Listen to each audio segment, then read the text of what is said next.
Бейиш нуру.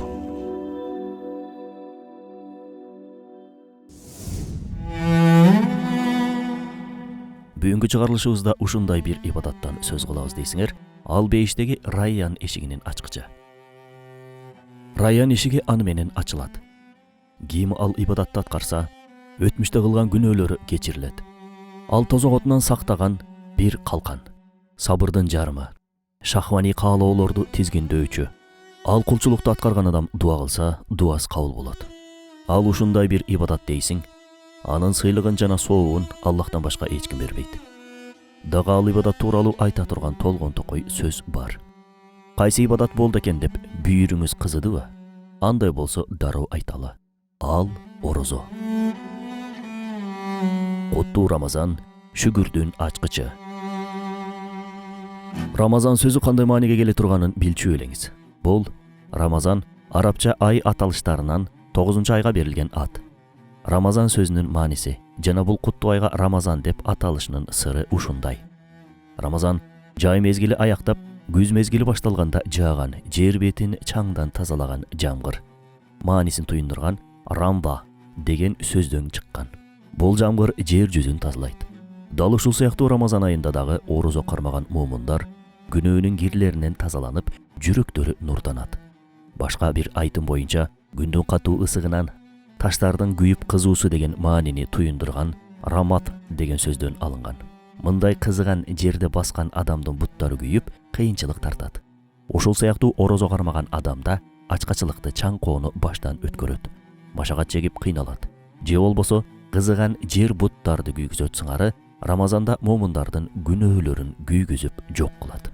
Ансыз деле Анас бин Малик разияллаху анху риваят кылган бир хадисте Азирети пайгамбарыбыз саллаллаху алейхи вассалам бул айга Рамазан ысмынын берилүүсү күнөөлөрдү күйгүзгөндүгү үчүн деп айткан. Демек куттуу Рамазан айында орозо кармаган жана чын жүрөктөн тооба кылган момундардын күнөөлөрү күйүп, күнөөнүн кирлеринен арылышат иншалла.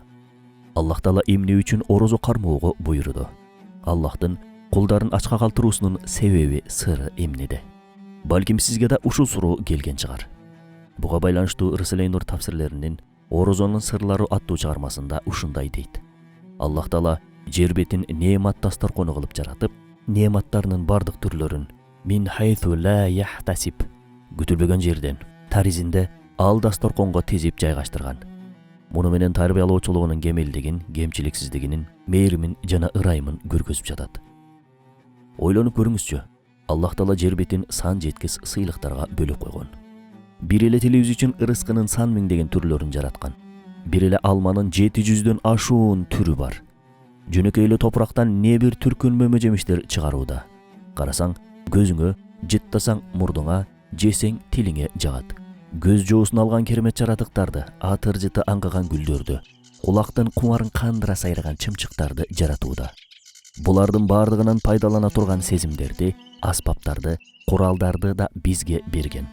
Бизди ушунчалык сыйлыктарга, ырыскыга бөлөп туруп, андан соң жараткан бизди Рамазан айы келгенден таң сөгүлгөндөн тартып күн батканга чейин ачка калтырып жатат. Демек бул жерде бир сыр бар. Ачылуусу зарыл болгон бир акыйкат бар. Ачыла элек сандыкта бычеле элек кондуз бар дегендей, орозодо катылган сырлардын түйүнүн биргеликте чечкенге аракет кылып көрөлү. Ооба, Аллах Тааланын ушул ааламды жаратуудагы максаты өзүн таанытуу жана билдирүү. Бизге ырыолонгон тартуулары, сыйлыктары менен өзүнүн мээримдүү ырыскы берүүчү экенин көрсөтүп жатат. Учу кыйырсыз ааламды жаратуу менен эбегейсиз жана айбаттуу экенин билдирүүдө. Жаркыраган жазды түркүн түскө боеп, кызыл-тазыл гүлдөр менен кооздоп жаратуу аркылуу чексиз сулуулук ээси экенин сездирүүдө. Булардын баарын инсанга өзүн таанытуу үчүн кылып жатат. Инсанда берилген сыйлыктардын арасында чыныгы сыйлык берүүчү Аллахты ысымдары, сыпаттары менен таанып, ага шүгүр кылуу үчүн жаратылган. Аалам китебин окуп, жаратуучусун тааныш үчүн инсанды сезимдер, куралдар, аспаптар менен жабдыган. 124 000 пайгамбарды жөнөткөн, ыйык китептерди түшүргөн.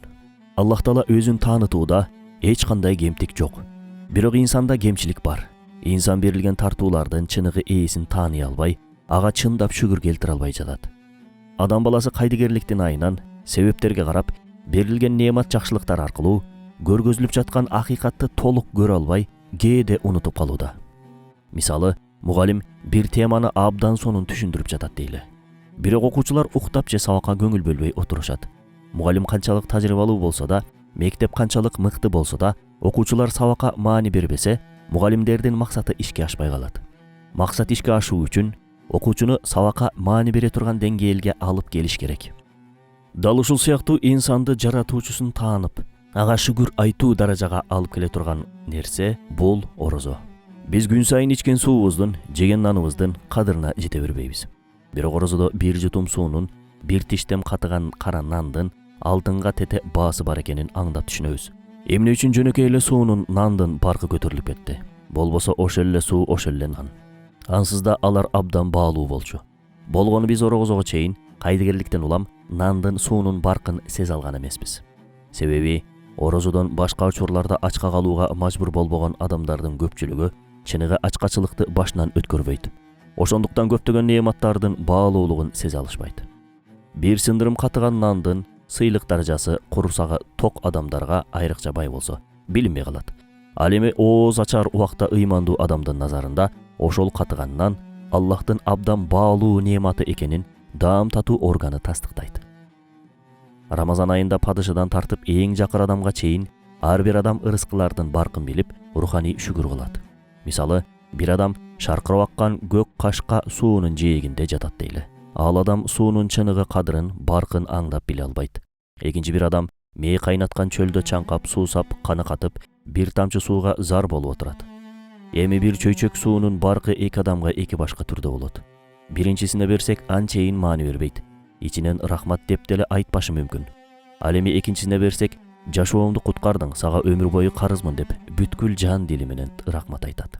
Биринчиси сууну күн сайын көрүп, ичип жүргөндүктөн чыныгы баркын биле алган жок. Чындап ыраазычылык билдире албайт.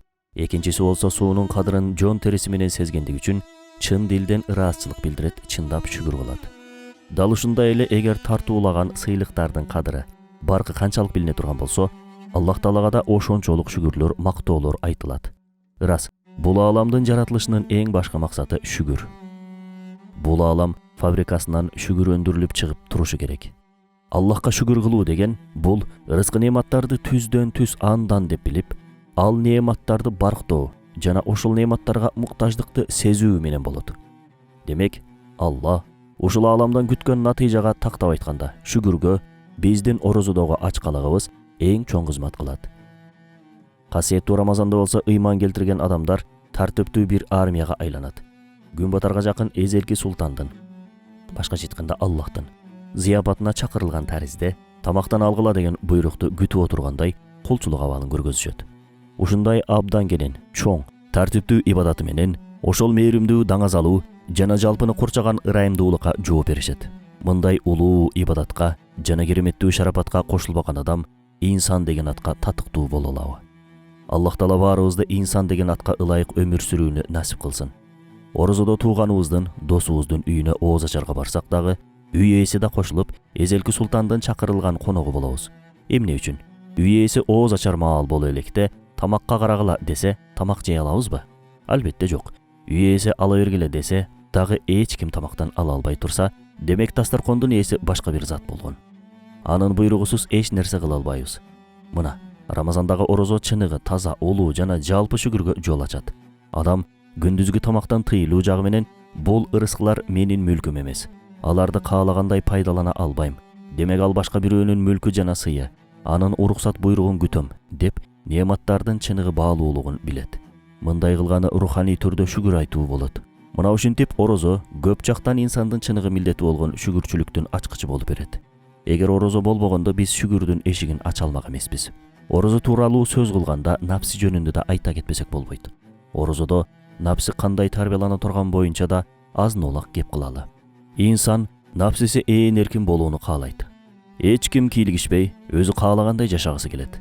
Маңызындагы алсыздыгын, күчсүздүгүн жана ката кемчиликтерин көрүүнү такыр каалабайт. Учу кыйырсыз сыйлыктарга, ырыскыларга бөлөнүп жатканын ойлонгусу келбейт.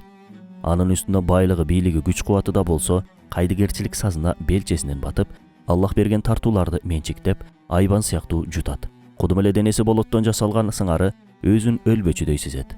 Баш оту менен дүйнөгө кирип, күнөөлөргө батат.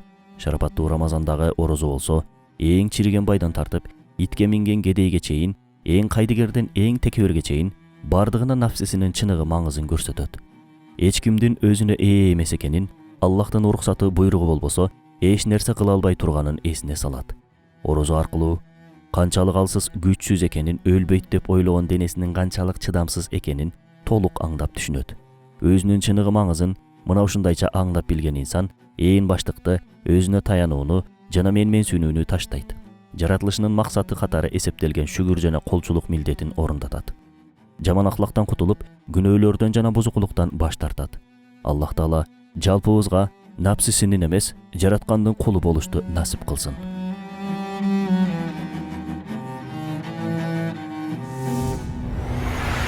Бейиш нуру.